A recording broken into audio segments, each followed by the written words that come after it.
प्रथम थर पर कटकर ऐतिहासिक बालीजात्रा आसिबे 10 रु अधिक देशर राष्ट्रदूत और प्रतिनिधि।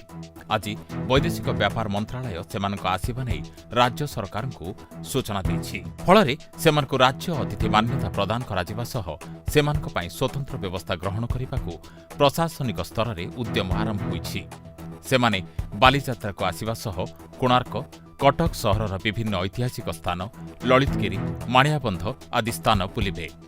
आम संस्कृति और परंपरा तांक देशर कला और संस्कृति परंपरार भाव विनिमय और आदान प्रदान कार्यक्रम रे सामिल हेबे।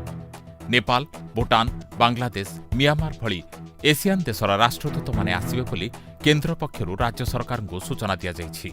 किंतु किए आसिबे एवं केउ केउ स्थान को सेमाने बुलिबाकू जिबे से नै कोनोसी सठिक खबर हेई पारि नाही।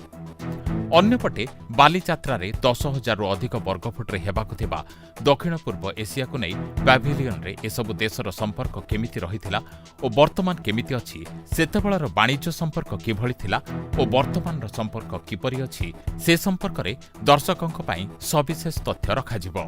एहाकू आकर्षणीय करिबार योजना मध्य आरंभ होइछि। Bureau report, news लोपिता।